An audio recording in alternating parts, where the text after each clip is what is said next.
Bienvenidos a un nuevo video que les pondrá los pelos de punta.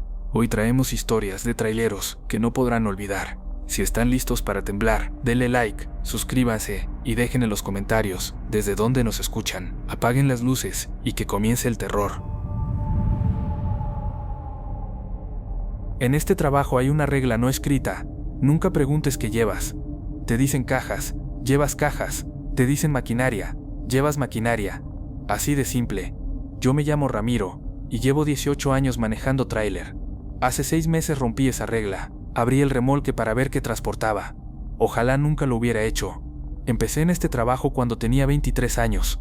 Mi papá también era trailero, así que crecí viendo trailers, escuchando historias de la carretera, aprendiendo que este trabajo es duro pero honesto. Me enseñó muchas cosas antes de morir, entre ellas esa regla de oro.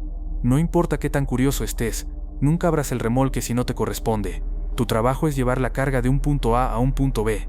Nada más. Durante 18 años respeté esa regla. Cargué de todo. Alimentos, muebles, electrónicos, maquinaria pesada. A veces la documentación decía exactamente qué era. A veces solo decía carga general o varios. No me importaba. Hacía mi trabajo y ya. Hasta que hace 6 meses recibí una llamada que cambiaría todo. Era un martes por la tarde. Acababa de terminar una entrega en Monterrey y estaba preparándome para regresar a Guadalajara cuando sonó mi celular. Era un número desconocido. Normalmente no contesto, pero algo me hizo responder. Al otro lado había un hombre con voz ronca, como de alguien mayor. Me dijo que se llamaba Don Refugio y que necesitaba urgentemente un trailero de confianza. Le habían dado mi nombre, me dijo, porque yo era serio y responsable. Le pregunté quién le había dado mi contacto. Él evadió la pregunta y fue directo al grano. Necesitaba que transportara una carga de Monterrey a un pueblo chico en Zacatecas. El viaje era para esa misma noche. El pago era el triple de lo que normalmente cobro por una ruta así. Eso ya me puso nervioso. Cuando alguien paga de más, es porque hay algo raro. Le pregunté qué era la carga. Él se quedó callado unos segundos y luego me dijo: mejor ni preguntes, muchacho. Solo te puedo decir que es legal y que necesita llegar antes del amanecer. Es importante, muy importante. Le dije que lo pensaría y me devolvería la llamada. Pero él insistió: el triple del pago, en efectivo, mitad ahora y mitad al entregar. Y una condición: no abras el remolque por ningún motivo. Debí colgar en ese momento. Debí decirle que no. Pero el dinero era bueno, muy bueno. Y yo tenía cuentas que pagar. Mi hijo estaba por entrar a la universidad y los gastos se estaban acumulando. Así que acepté. Don Refugio me dio la dirección de una bodega en las afueras de Monterrey. Llegué como a las 8 de la noche. El lugar era viejo, de esos almacenes industriales que parecen abandonados. Había poca luz. Cuando bajé de mi tráiler, Don Refugio salió a recibirme. Era un hombre de como 70 años, delgado, con el pelo completamente blanco y unos ojos que parecían muy cansados, como si no hubiera dormido en semanas. Me dio un sobre con la mitad del pago, conté el dinero, todo estaba ahí. Luego me llevó hacia el remolque que ya estaban preparando. Era un remolque refrigerado, de esos que se usan para carga que necesita mantenerse fría. Ya estaba enganchado a otro tráiler, solo necesitaba conectarlo al mío. Había 3 trabajadores terminando de cargar, todos en silencio, sin hacer contacto visual conmigo. ¿Qué llevo?, le pregunté a Don Refugio. Él negó con la cabeza. Es mejor que no sepas. Solo te voy a decir esto. Es un traslado. Gente que necesita llegar a su lugar de descanso final. En ese momento entendí. Estaba transportando cuerpos, ataúdes. Eso explicaba el remolque refrigerado, la urgencia, el pago alto. Debí sentirme aliviado. Al menos era legal, pero algo en su tono de voz me inquietó.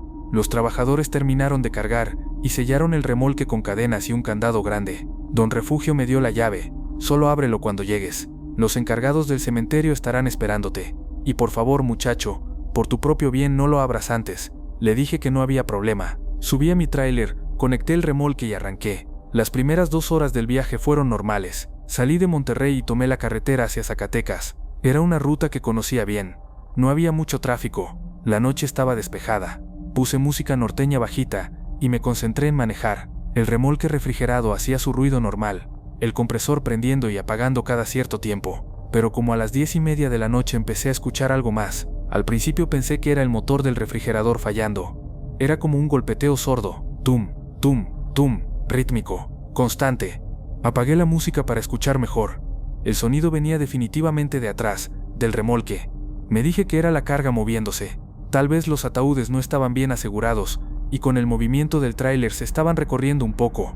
No era la primera vez que pasaba con carga mal acomodada. Seguí manejando, pero el sonido no paraba. Es más, parecía estar aumentando en intensidad. Como a la medianoche el golpeteo cambió. Ya no era un solo punto. Ahora eran varios. Como si alguien estuviera golpeando las paredes del remolque desde diferentes lugares. Y había algo más. Arañazos. El sonido inconfundible de algo raspando el metal desde adentro. Me empezó a dar pánico. No podía ser la carga. Los ataúdes son de madera. No hacen ese tipo de sonido contra metal. Me detuve en el acotamiento. Bajé con mi linterna y caminé alrededor del remolque. Los golpes continuaban. Puse mi mano sobre la pared metálica. Podía sentir las vibraciones. Algo se estaba moviendo ahí dentro. Algo vivo. Revisé el candado. Seguía cerrado, con el sello intacto. No había forma de que alguien hubiera entrado. Saqué mi celular para llamar a Don Refugio. No había señal. Estaba en medio de la nada. La carretera estaba completamente vacía. No había pasado ningún coche en los últimos 20 minutos. Los golpes se hicieron más fuertes, más insistentes. Ya no era solo golpeteo. Ahora se escuchaban como puñetazos. Como si alguien estuviera desesperado por salir. El miedo me invadió, pero también la curiosidad. Necesitaba saber qué había ahí dentro. Necesitaba entender qué estaba pasando. Saqué la llave que me había dado Don Refugio. Las manos me temblaban mientras la metía en el candado. Me decía a mí mismo que solo abriría un poco, que solo echaría un vistazo rápido. El candado se abrió con un clic. Quité las cadenas. Los golpes se detuvieron de repente. Silencio absoluto. Mi respiración era lo único que se escuchaba. Agarré la manija de las puertas del remolque. Conté hasta 3 en mi mente. Jalé. Las puertas se abrieron de par en par. Una bocanada de aire helado salió del interior. Era mucho más frío de lo que debería estar un remolque refrigerado. Podía ver mi aliento formando nubes de vapor. Alumbré con la linterna hacia adentro. Había ataúdes, como 20 o 25, todos de madera oscura, todos cerrados con cadenas oxidadas. Estaban apilados en filas ordenadas. La documentación que había visto brevemente decía que era un traslado de restos, un cementerio viejo que se estaba cerrando y los cuerpos se movían a uno nuevo. Eso era normal, eso pasaba a veces, pero había algo que no era normal. Uno de los ataúdes, el que estaba más cerca de la puerta, tenía la tapa entreabierta. Las cadenas estaban rotas, y de la rendija salía un vapor blanco, denso, como niebla, mucho más espeso que el simple aire frío del refrigerador. Me acerqué despacio. La linterna temblaba en mi mano. No quería ver lo que había dentro, pero necesitaba saberlo. Estiré la mano hacia la tapa del ataúd. Estaba helada, tan fría que me quemaba los dedos. Empecé a levantarla lentamente. Entonces los golpes volvieron, pero no del ataúd abierto. Venían de todos los demás, todos al mismo tiempo. 20 ataúdes golpeando desde adentro. El sonido era ensordecedor. Las cadenas tintineaban, la madera crujía, y entre todo ese ruido escuché voces, susurros, decenas de voces susurrando al mismo tiempo. No podía entender las palabras, pero el tono era claro: súplica, desesperación, furia. Solté la tapa del ataúd y corrí hacia las puertas. La cerré de un jalón, puse el candado, envolví las cadenas tan rápido como pude. Los golpes continuaban. Podía ver las paredes del remolque vibrar con cada impacto. Corrí a la cabina del tráiler, subí de un salto y arranqué. Aceleré a fondo, 120, 130 kilómetros por hora. El tráiler se sacudía peligrosamente. Los golpes no paraban, y ahora había algo nuevo. La temperatura dentro de la cabina estaba bajando. A pesar de que tenía la calefacción al máximo, podía ver mi aliento. Las ventanas se empañaron rápidamente, y en el empañe, como si alguien lo hubiera escrito con el dedo, aparecieron palabras: sácanos. Seguí manejando sin parar. No sé cuánto tiempo pasó, tal vez 1 hora, tal vez 2, pero eventualmente vi luces adelante. Era el pueblo, el cementerio. Llegué derrapando a la entrada. Había 3 hombres esperándome. Uno de ellos era un sacerdote. Cuando me vieron bajar del tráiler pálido y temblando, intercambiaron miradas serias. ¿Abriste el remolque?, me preguntó el sacerdote. No pude mentir, asentí. Él suspiró. Don Refugio te advirtió que no lo hicieras. Le pregunté qué diablos estaba transportando. Él me explicó mientras los otros hombres empezaban a descargar. No era un traslado normal. Estos cuerpos venían de un cementerio que había sido construido sobre tierra maldita. Hace más de 100 años había sido el sitio de una masacre. Los que fueron enterrados ahí nunca encontraron paz. Durante décadas el cementerio fue un lugar de apariciones, de fenómenos inexplicables. Finalmente decidieron cerrarlo y trasladar los restos a tierra bendita, consagrada apropiadamente. Pero el traslado tenía que hacerse de noche, sin interrupciones, y sin abrir los ataúdes bajo ninguna circunstancia. Al abrir el remolque, les diste una oportunidad, me dijo el sacerdote, una rendija para intentar escapar. Por eso se despertaron, por eso empezaron a golpear. Me preguntó si había abierto algún ataúd.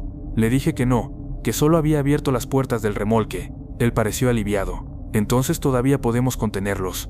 Tardaron 2 horas en descargar todo. El sacerdote bendijo cada ataúd antes de que lo bajaran. Murmuró oraciones en latín. Los golpes desde adentro se hicieron más débiles con cada bendición. Cuando terminaron, me dieron la segunda mitad del pago y me dijeron que me fuera. Manejé de regreso a Guadalajara con las primeras luces del amanecer. No pude dormir durante días. Cada vez que cerraba los ojos escuchaba los golpes. Veía las palabras escritas en el vidrio empañado. Sácanos. Han pasado 6 meses desde entonces. Los golpes eventualmente se detuvieron en mis pesadillas. Pero hay algo que no se ha ido. Desde esa noche, cada vez que acepto un trabajo y me dicen que es carga sellada, que no debo abrirla, siento golpes, muy leves, casi imperceptibles.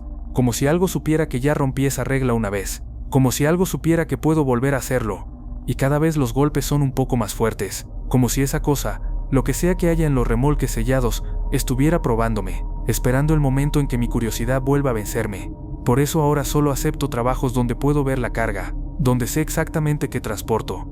Porque aprendí que hay cosas que es mejor dejar selladas, cosas que no deben ver la luz del día, y que algunos secretos se guardan detrás de cadenas y candados por una muy buena razón. Los traileros tenemos nuestros paraderos favoritos, lugares donde la comida es buena, el café caliente, y puedes dormir tranquilo unas horas. Son como pequeños refugios en medio de las carreteras interminables. Yo soy Fernando, y manejo desde los 20. Hace un mes encontré el mejor parador que he visto en toda mi vida. El problema es que no puedo volver a encontrarlo, y creo que tal vez nunca salí de ahí del todo. Llevo 24 años en este trabajo. He dormido en cientos de paraderos por todo el país. Algunos buenos, otros no tanto. Con el tiempo aprendes cuáles valen la pena, dónde la comida no te va a caer mal, dónde las habitaciones están limpias, dónde puedes dejar tu tráiler sin preocuparte de que le roben algo. Tienes tus favoritos, y siempre que pasas por ahí, te detienes. Es una de las pocas comodidades que tenemos en este trabajo. El mes pasado tenía una ruta larga, de Tijuana a Mérida, carga de electrodomésticos. Iba a tardarme como 4 días con paradas para dormir. Salí un lunes por la mañana. El plan era manejar hasta llegar a Sinaloa, dormir ahí, seguir hasta Zacatecas al día siguiente, y así sucesivamente. Era una ruta que había hecho varias veces. Conocía los paraderos buenos en el camino. El primer día todo fue normal. Manejé como 12 horas. Para cuando llegó la noche ya estaba en Sinaloa. Pero había un problema. Había salido más tarde de lo planeado por un retraso en la carga. Eso significaba que no iba a llegar a mi parador favorito en Culiacán. Ya era muy tarde, y me quedaban como 3 horas de camino. Estaba agotado. Llevaba más de 18 horas despierto. Decidí pararme en el primer lugar que encontrara. No era lo ideal, pero no tenía opción. No podía seguir manejando con tanto sueño. Es peligroso. He visto muchos accidentes causados por traileros que se quedan dormidos al volante. No quería ser uno de ellos. Como a las 11 de la noche vi un letrero a un lado de la carretera. Parador El Descanso, 5 kilómetros. No lo conocía. Nunca había visto ese letrero antes en todas las veces que había pasado por esa ruta, pero estaba desesperado. Tomé la salida. Era un camino de 2 carriles que se alejaba de la carretera principal, bien pavimentado, con líneas pintadas frescas.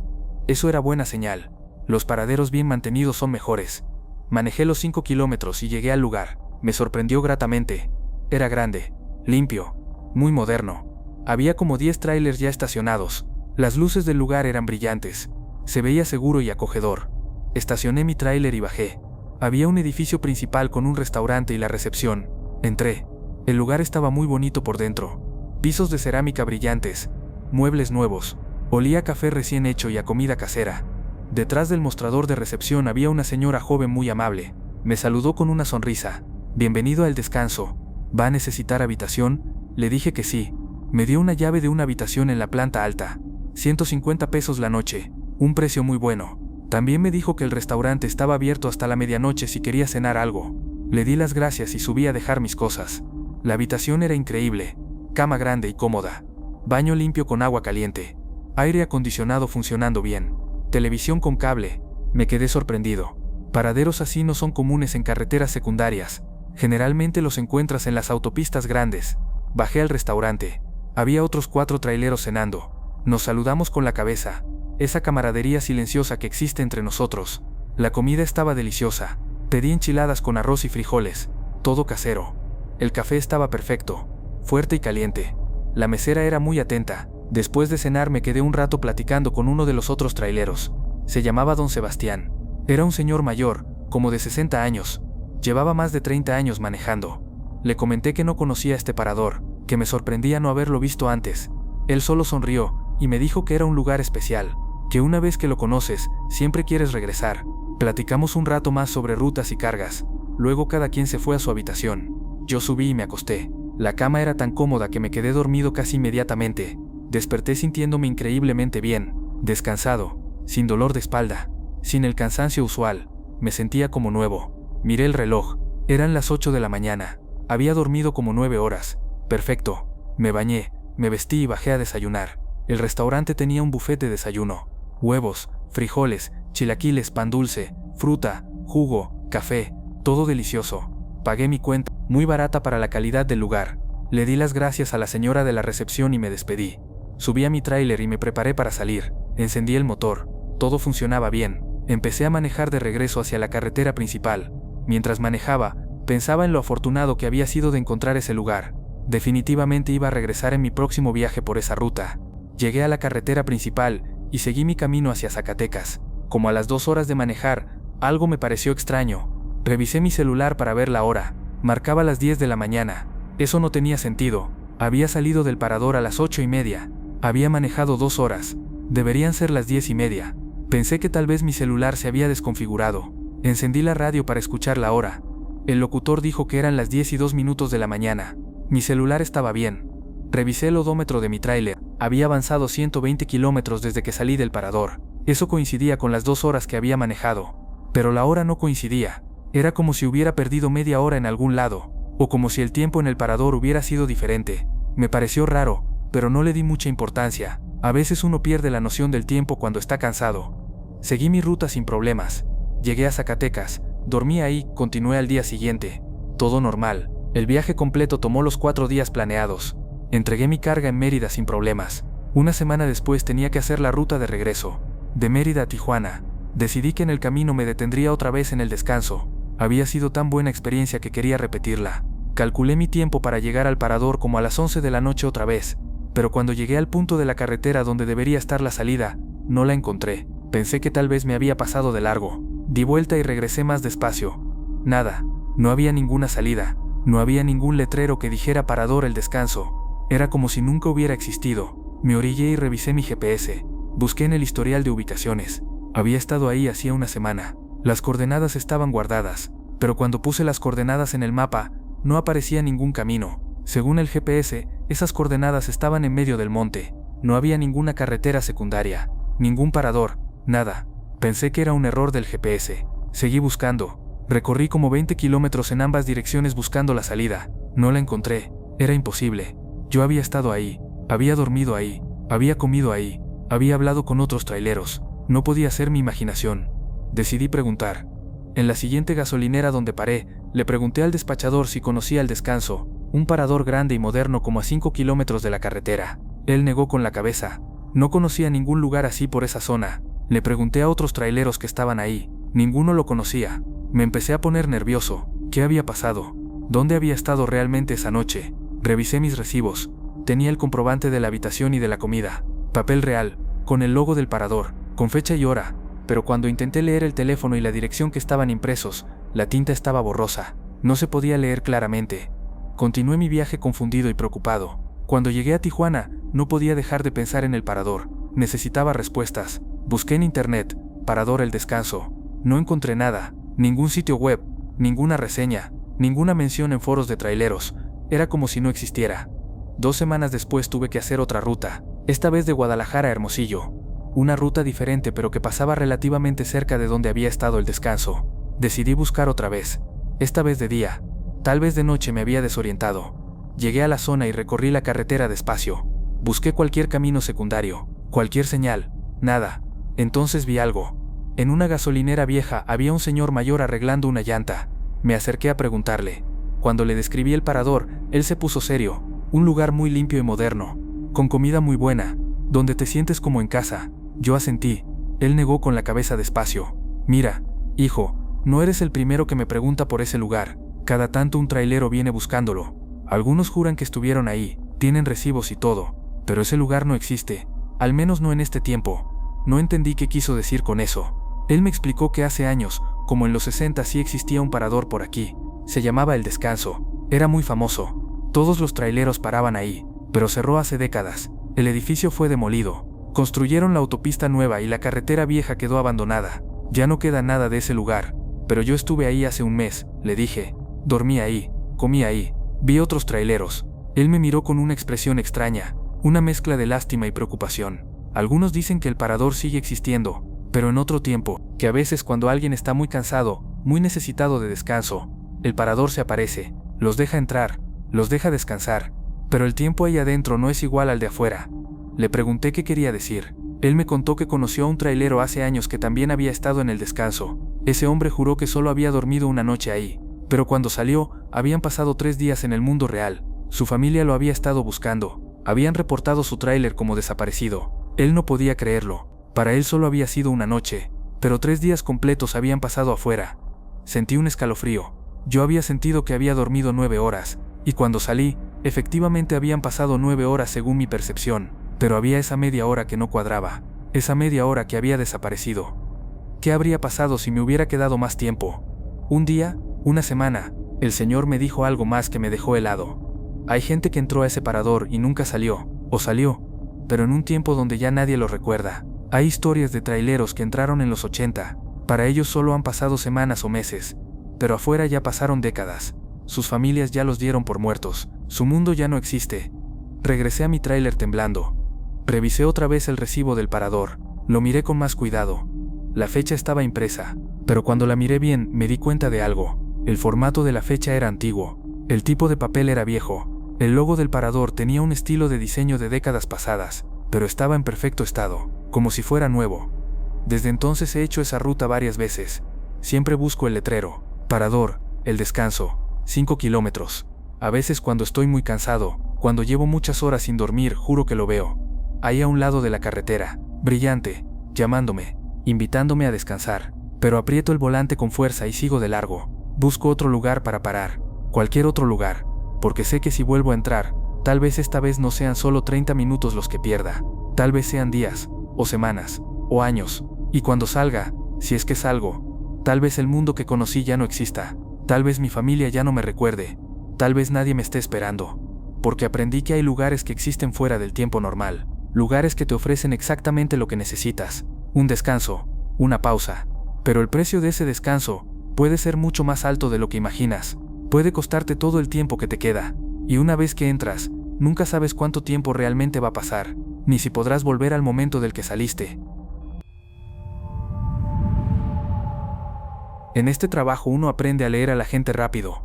Cuando llevas años recogiendo aventoneros, desarrollas un instinto, sabes quién está desesperado por llegar a algún lado, quién anda huyendo de algo, quién solo necesita compañía en el camino. Yo soy Luis, tengo 32 años manejando tráiler, y hace 6 meses recogí a alguien que nunca debía haber dejado subir, a alguien que llevaba tanto tiempo muerto que ya había olvidado cómo era estar vivo. La mayoría de las empresas no permiten que lleves pasajeros. Es contra las reglas, problemas de seguro, de responsabilidad, de todo. Pero la verdad es que casi todos lo hacemos de vez en cuando, especialmente en rutas largas y solitarias.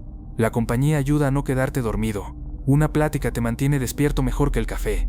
Y además, todos hemos estado del otro lado, necesitando un aventón, necesitando que alguien se detenga y te eche la mano. Hace 6 meses iba de Durango a Torreón. Salí como a las 6 de la tarde con carga de cemento. Era diciembre, ya oscurecía temprano. Para las 7 ya estaba completamente de noche. La carretera estaba tranquila, poco tráfico, hacía frío, de esos fríos secos del norte que te calan hasta los huesos. Como a las 8:30, en un tramo especialmente solitario, vi a alguien en el acotamiento, un hombre, de pie junto a una camioneta vieja que tenía el cofre abierto. Levantó la mano cuando me vio venir, la señal universal de necesito ayuda. Normalmente no me detengo, pero había algo en la escena que me hizo frenar. Tal vez era el frío, tal vez era que la camioneta se veía muy vieja y descompuesta, tal vez solo fue compasión. Me orillé unos metros adelante y bajé. El hombre caminó hacia mí, era mayor, como de 60 años, llevaba una chamarra de mezclilla muy gastada y una gorra de los Broncos de Denver. Se veía cansado, derrotado. Se me ponchó una llanta, me dijo, pero cuando la fui a cambiar me di cuenta que el gato hidráulico no sirve, y aquí no hay señal para llamar a alguien. ¿No tendrás un gato que me puedas prestar?, Le dije que sí, que tenía uno en mi tráiler. Fuimos a buscarlo. Mientras él se agachaba a cambiar la llanta, me quedé ahí con él, platicando. Me contó que venía de visitar a su hermana en Durango, que vivía en Torreón, que iba solo porque su esposa había muerto hace 2 años y ya no tenía a nadie más. Cuando terminó de cambiar la llanta, intentó arrancar la camioneta. El motor tosió un par de veces pero no prendió. Lo intentó varias veces más. Nada, ahora sí me lleva, dijo con una sonrisa triste. Esta camioneta ya está muy vieja, ya me había dado problemas antes, creo que aquí se quedó definitivamente. Le pregunté si tenía forma de que lo vinieran a recoger. Negó con la cabeza. Mis sobrinos viven en Durango y yo vivo solo en Torreón. No hay nadie que pueda venir por mí a esta hora. Y la verdad no tengo dinero para una grúa. Apenas me alcanza para vivir con mi pensión. Le ofrecí llevarlo. Yo voy a Torreón. Si quieres te acerco. Él dudó un momento. No quiero causarte molestias. No es molestia, le dije. Voy para allá de todas formas. Y la verdad me vendría bien la compañía. El camino es largo y aburrido. Aceptó agradecido. Sacó una mochila pequeña de su camioneta y subió a la cabina de mi tráiler. Nos presentamos formalmente.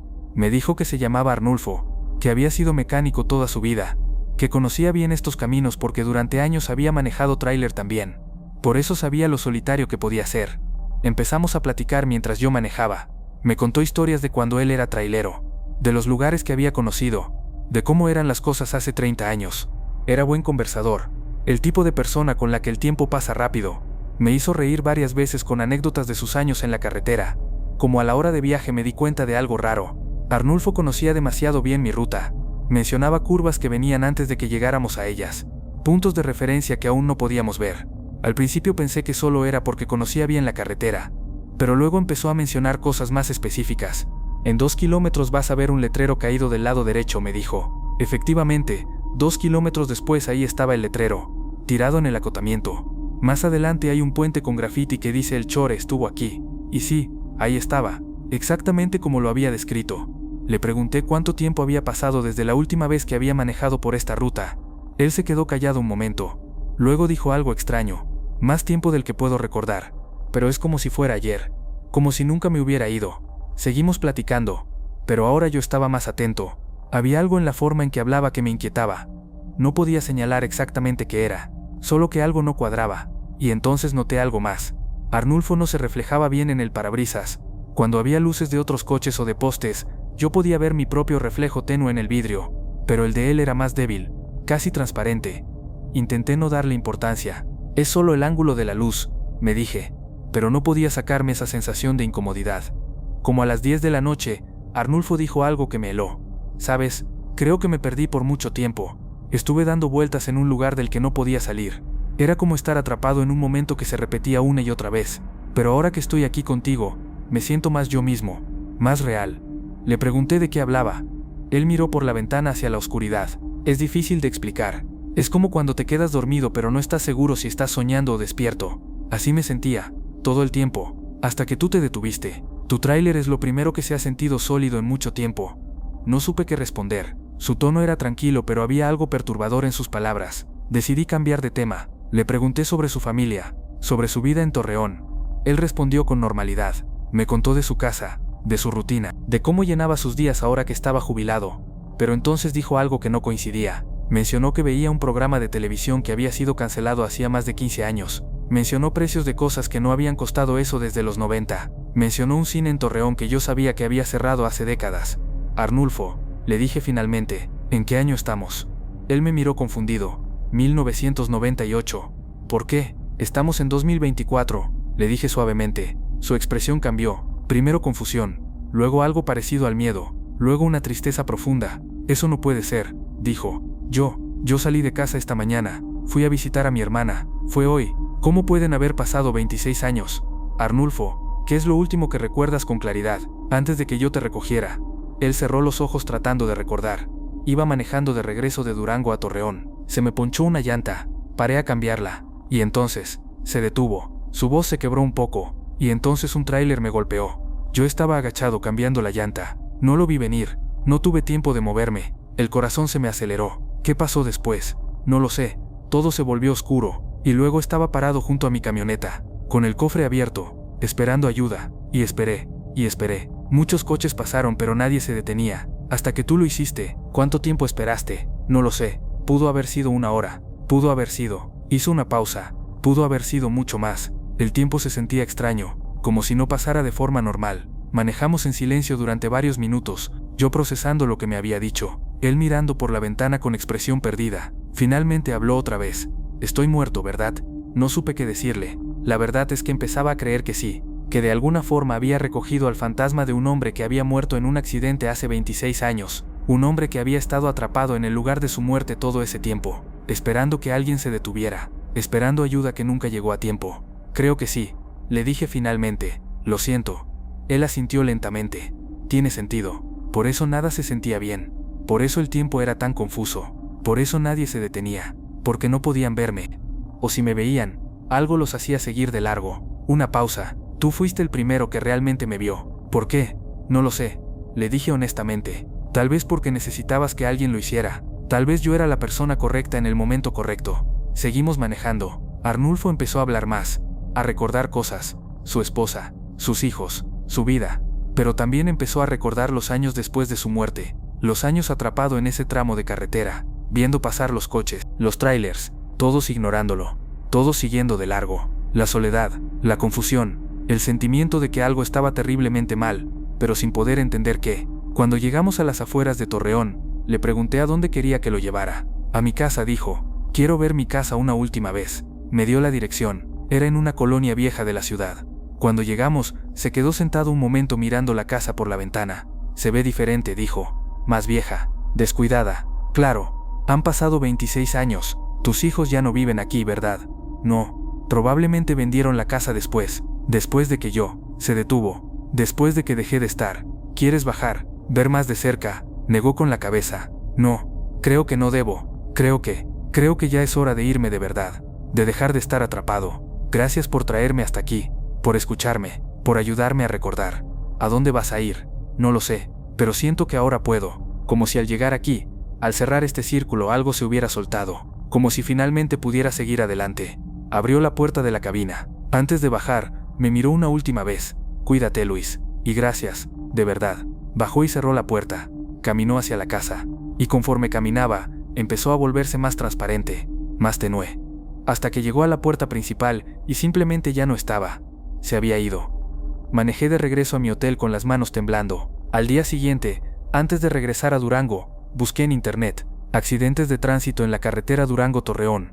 En 1998, encontré una nota de periódico. Arnulfo Medina, 62 años, mecánico jubilado, murió atropellado mientras cambiaba una llanta en el acotamiento. El conductor del tráiler que lo golpeó se dio a la fuga.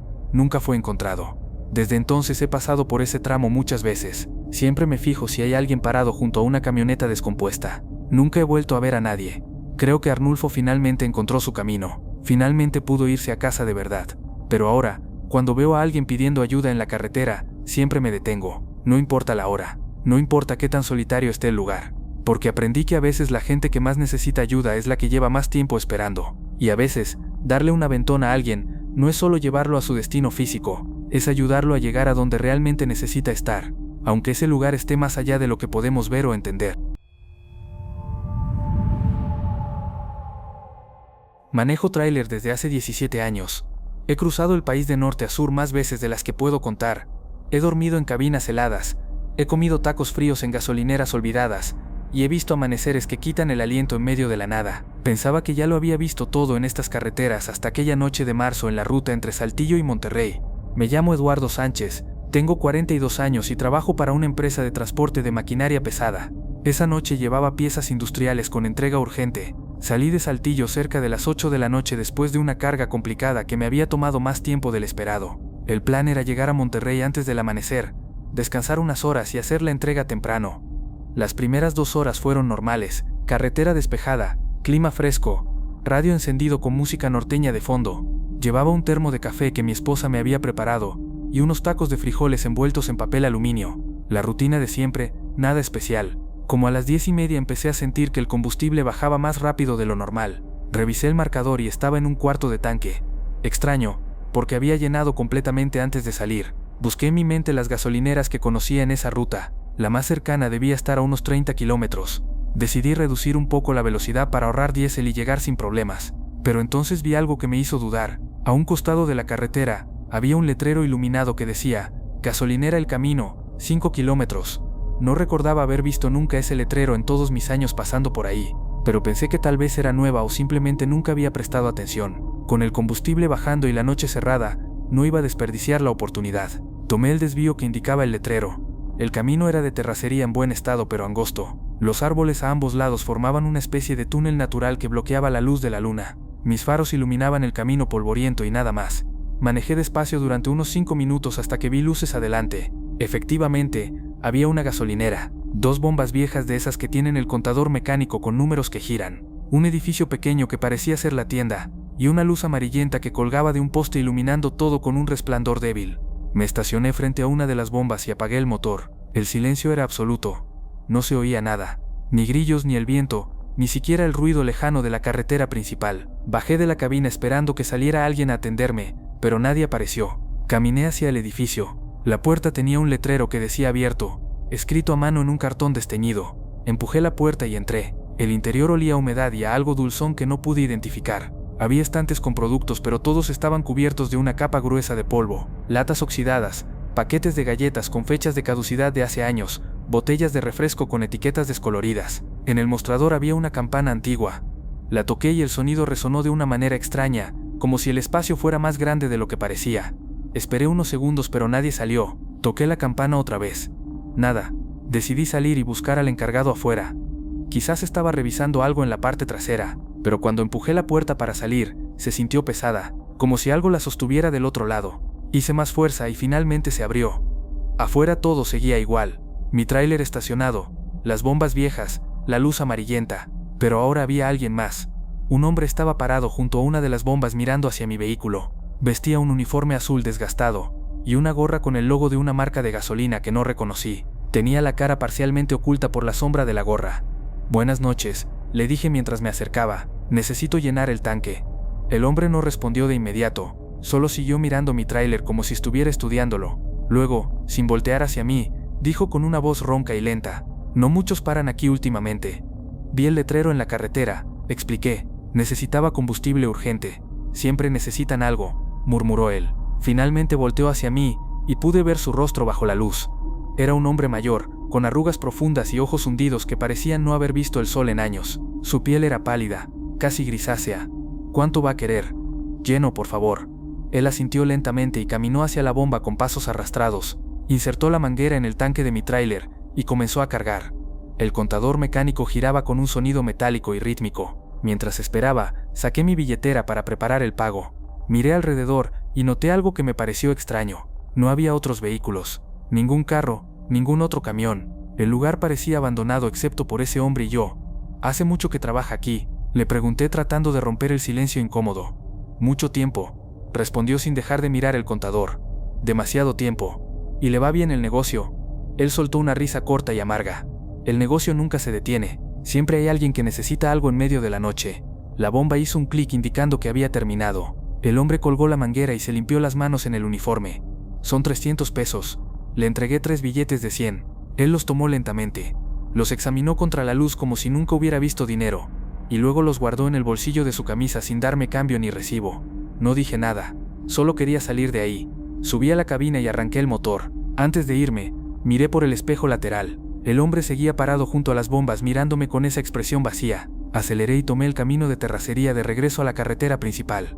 Mientras manejaba, una sensación de alivio me invadió. Algo en ese lugar no estaba bien.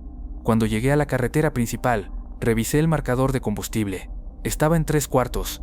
Extraño porque se suponía que lo habían llenado completamente, pero no le di mucha importancia. Quizás el marcador estaba fallando. Continué mi viaje hacia Monterrey sin más incidentes. Al día siguiente, después de hacer la entrega y descansar en un hotel, decidí buscar esa gasolinera en internet. Quería saber más sobre Gasolinera El Camino. Busqué en mapas, en directorios de negocios, en todo lo que se me ocurrió. No encontré nada. Era como si no existiera. Le pregunté a otros traileros que conocía si habían visto alguna gasolinera en ese tramo con ese nombre. Todos me dijeron que no. Uno de ellos, un viejo conocido llamado Don Ramiro que lleva 30 años en el negocio, me miró con una expresión seria cuando le describí el lugar. «Eduardo», me dijo, «hace como 20 años había una gasolinera por esa zona. Se llamaba El Camino. Pero cerró después de que el dueño y su hijo murieron en un incendio que destruyó todo el lugar. Nunca la volvieron a abrir. Sentí un escalofrío. ¿Y qué pasó con ellos? Dicen que quedaron atrapados cuando el fuego empezó de noche. No pudieron salir. Los encontraron días después. Don Ramiro hizo una pausa. ¿Por qué preguntas? No le conté lo que me había pasado. Solo dije que había escuchado el nombre por ahí. Pero esa noche no pude dormir. Seguí pensando en el hombre de la gasolinera, en su piel pálida, en sus ojos hundidos, en su voz que parecía venir de muy lejos. Unas semanas después tuve que hacer la misma ruta otra vez. Era de día esta vez. Cuando pasé por el punto donde había visto el letrero de gasolinera El Camino, 5 kilómetros, reduje la velocidad buscándolo. No estaba, solo monte espeso a ambos lados de la carretera. Decidí detenerme y caminar un poco por el área. Encontré lo que parecía ser el inicio de un camino viejo casi completamente cubierto por la vegetación. Lo seguí a pie durante unos minutos hasta que llegué a un claro. Ahí estaban los restos de lo que alguna vez fue una gasolinera. Estructuras de cemento quemadas, bombas oxidadas caídas, pedazos de metal retorcido, todo cubierto de maleza y abandono. Caminé entre las ruinas sintiendo un peso en el pecho. En lo que debió ser la tienda encontré un pedazo de letrero carbonizado. Alcanzaba a leerse El Camino. Mi corazón latió más rápido. Este era el lugar, pero estaba destruido, abandonado hace décadas. Entonces vi algo que me hizo retroceder. En el suelo, entre los escombros, había 3 billetes de 100 pesos, los mismos que yo había entregado semanas atrás. Los reconocí porque uno de ellos tenía una pequeña mancha de café en la esquina, algo que había notado cuando los saqué de mi billetera aquella noche. Los recogí con manos temblorosas. Estaban limpios, como si alguien los hubiera puesto ahí recientemente. A mi alrededor todo era ruina y tiempo. Pero esos billetes parecían nuevos. Salí corriendo de ese lugar y no me detuve hasta llegar a mi tráiler. Desde entonces he pasado por esa ruta muchas veces más. Nunca he vuelto a ver el letrero de la gasolinera. Nunca he vuelto a encontrar ese camino de terracería en la noche. Pero cada vez que mi marcador de combustible baja demasiado en esa zona, siento una ansiedad inexplicable. Y a veces cuando manejo de madrugada por ahí, juro que veo luces amarillentas entre los árboles. Luces que desaparecen cuando intento enfocarlas. Guardé esos 3 billetes. Los tengo en una caja en mi casa. Son un recordatorio de que hay lugares en estas carreteras que existen entre lo real y lo que no debería serlo. Lugares donde el tiempo se detuvo en un momento terrible y donde algunos siguen trabajando, esperando clientes que nunca deberían haber llegado. Toño era mi mejor amigo. Nos conocimos hace 20 años en un parador de Querétaro. Yo estaba empezando en este trabajo y él ya llevaba varios años. Me enseñó muchas cosas: cómo manejar mejor, dónde parar, cómo tratar con los clientes difíciles. Desde entonces siempre nos cuidamos las espaldas. Yo me llamo Martín. Hace 3 meses Toño murió en un accidente en la carretera a Tampico. Su tráiler se salió del camino en una curva. No sobrevivió, pero la semana pasada lo vi, manejando su Kenworth azul. Y cuando hablé con él por radio, me dijo que tenía un último viaje que hacer. Toño y yo éramos como hermanos. No de sangre, pero de carretera. Eso a veces es más fuerte. Pasábamos más tiempo juntos que con nuestras propias familias. Cuando yo tenía problemas, él estaba ahí. Cuando él los tenía, yo estaba ahí. Nos reportábamos por radio en cada viaje. ¿Ya llegaste bien? Todo en orden. Era nuestra forma de cuidarnos, de saber que el otro estaba bien. Hace 3 meses, Toño me llamó un viernes por la tarde. Tenía un viaje urgente, una carga que necesitaba llegar a Tampico antes del lunes. Yo le dije que tuviera cuidado, que no manejara demasiado rápido. Él se rió. Ya sabes cómo soy, Martín. Tranquilo, llegaré bien. Esa fue la última vez que hablé con él. Vivo. El sábado en la noche recibí la llamada que ningún trailero quiere recibir. Era la esposa de Toño. Martín, me dijo llorando, Toño tuvo un accidente.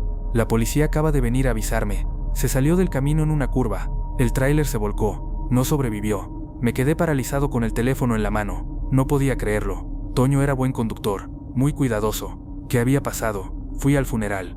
Vi el ataúd cerrado, su familia destrozada, su hija Lupita de 8 años sin entender por qué su papá no volvía a casa. Fue uno de los días más difíciles de mi vida. Después del funeral, hablé con otros traileros que también eran amigos de Toño. Todos estábamos en shock. No podíamos aceptar que se había ido. Los días siguientes fueron raros. Cada vez que salía a la carretera esperaba escuchar su voz por el radio. Cada vez que veía un Kenworth azul, el mismo modelo que él manejaba, mi corazón daba un salto, pensando por un segundo que era él. Pero nunca era él. Durante las primeras semanas después de su muerte, varios traileros empezaron a reportar algo extraño. Decían que escuchaban su voz en el radio, siempre en el canal 19, el que todos usamos. Alguien por el canal 19, decía la voz, es Toño. ¿Alguien me escucha? Al principio pensamos que era alguien haciendo una broma de mal gusto, alguien que sabía lo que había pasado y estaba siendo cruel, pero las voces seguían, y no solo una vez. Varios compas reportaron escucharla en diferentes momentos. Siempre la misma voz. Siempre diciendo lo mismo. La semana pasada me tocó a mí. Iba en ruta de Monterrey a Veracruz. Era cerca de las 2 de la mañana. Estaba solo en la carretera. El radio estaba encendido en el canal 19 como siempre. Solo había estática. Entonces el radio crepitó. Alguien por el canal 19. Era su voz. Inconfundible. La voz de Toño, con ese acento norteño que tenía, con esa forma de hablar pausada. Me quedé helado. Las manos apretando el volante. El corazón latiéndome fuerte. Por un momento no supe si contestar. No sabía si era real o si mi mente me estaba jugando una mala pasada. Pero entonces habló otra vez. Marco, sé que me escuchas. Sabía mi nombre. Tomé el micrófono con manos temblorosas. Toño, ¿eres tú? Sí, compa, soy yo. Tranquilo, no te asustes. Las lágrimas empezaron a correr por mi cara. No podía controlarlas. Pero tú te fuiste. Te vi en el funeral. Lo sé, me dijo. Pero no me fui del todo. Todavía estoy aquí, en la carretera. Es lo único que me queda. No entendía qué estaba pasando. ¿Cómo era posible esto? ¿Cómo podía estar hablando con alguien que había muerto hace 3 meses? Toño me explicó. Su voz sonaba cansada, muy cansada. Cuando tuve el accidente algo pasó. Mi cuerpo se fue, pero algo de mí se quedó aquí, en la carretera. Es como si no pudiera dejar este lugar, como si esta vida que llevé durante tantos años me mantuviera atado. Le pregunté si estaba sufriendo, si sentía dolor.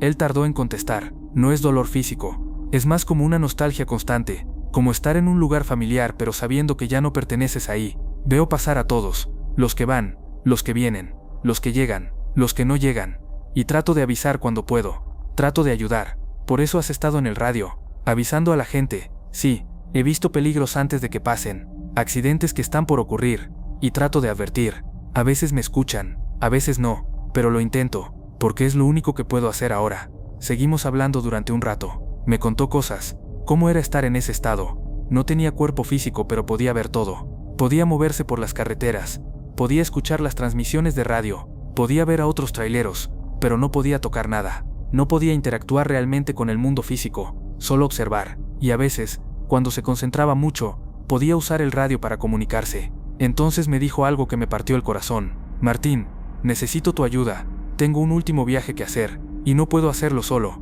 Le pregunté qué necesitaba. Él me explicó. El día del accidente, iba de camino a ver a Lupita. Era su cumpleaños.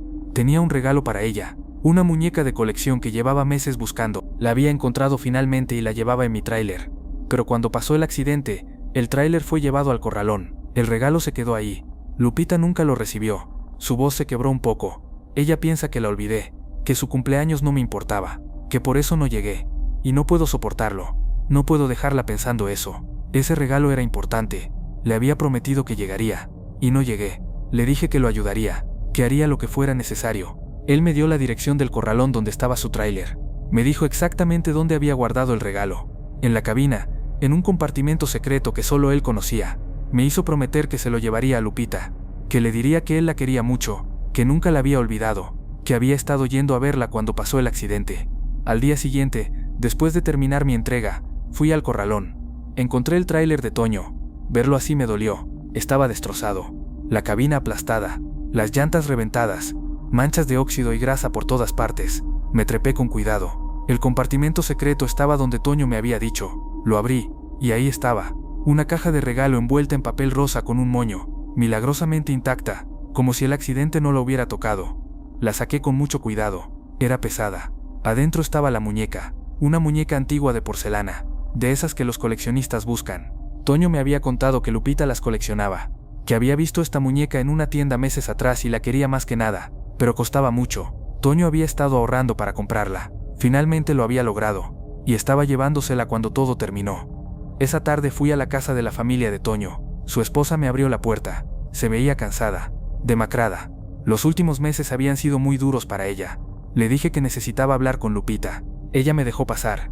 Lupita estaba en la sala viendo televisión. Cuando me vio se levantó y me saludó tímidamente. Hola tío Martín. Siempre me había dicho tío aunque no fuéramos familia de sangre. Me senté junto a ella y le di la caja. Esto es para ti. Tu papá me pidió que te lo trajera. Ella miró la caja confundida. ¿Mi papá? Pero él. Se detuvo sin terminar la frase. Sí, le dije. Él iba a dártelo el día de tu cumpleaños, pero tuvo el accidente. El regalo se quedó guardado, y me pidió que me asegurara de que lo recibieras. Lupita abrió la caja despacio. Cuando vio la muñeca sus ojos se llenaron de lágrimas. Es la que yo quería, susurró. Se la enseñé a papá en la tienda. Le dije que era la más bonita que había visto. Él me dijo que algún día me la compraría, pero pensé que se había olvidado, que no le importaba. No se olvidó, le dije. Estaba muy emocionado de dártela. Por eso iba a verte ese día. Quería ver tu cara cuando la abrieras. Lupita abrazó la muñeca y lloró. Su mamá también lloraba. Yo también. Nos quedamos ahí un rato, compartiendo el dolor y también un poco de consuelo. Saber que Toño había estado pensando en su familia hasta el último momento, que no los había olvidado, que los amaba. Esa noche, cuando iba de regreso en mi tráiler, el radio sonó otra vez. Era Toño. Su voz sonaba diferente, más ligera, más en paz. Gracias, hermano, por cumplir mi promesa. Le dije que no tenía que agradecer, que para eso estaban los compas, para ayudarse, para cuidarse. Él habló otra vez. Ahora sí puedo irme tranquilo. Ya no tengo nada que me ate aquí. Mi familia sabe que los quería, que no los olvidé. Eso era lo único que necesitaba. ¿A dónde vas a ir?, le pregunté. No lo sé, pero siento que hay algo más, algo después de esto, y estoy listo para verlo. Antes de irme quiero decirte algo. Cuida a mi familia cuando puedas. Visita a Lupita de vez en cuando. Cuéntale historias de nuestros viajes. Que no olvide a su papá. Y sigue rodando. Alguien tiene que contar nuestras historias. Alguien tiene que mantener viva la hermandad de la carretera. Le prometí que lo haría, que visitaría a su familia, que contaría sus historias, que me aseguraría de que nadie lo olvidara. Gracias, Martín. Eres el mejor compa que alguien podría tener. Y luego dijo algo que me quedó grabado. Nos vemos en el camino, hermano. Cuando te toque a ti hacer tu último viaje, ahí estaré, para acompañarte, para que sepas que no estás solo. El radio crepitó. Hice mi último esfuerzo por hablarle. Toño, ¿sigues ahí? Pero no hubo respuesta, solo estática. Y entonces algo pasó que nunca olvidaré. Miré por mi espejo lateral. Detrás de mí, a como 100 metros, vi luces de tráiler. Un Kenworth azul, con las luces altas encendidas. El mismo modelo que manejaba Toño. El tráiler aceleró y se acercó. Por un momento estuvo justo a mi lado en el carril de al lado. Pude ver la cabina. Y aunque estaba oscuro, juro que vi una silueta. Una silueta que levantó la mano en señal de despedida. Luego el tráiler aceleró más. Se adelantó. Tocó el claxon. 2 pitazos largos y uno corto. Nuestra señal, la que siempre usábamos Toño y yo para decirnos adiós cuando nos separábamos después de coincidir en algún parador.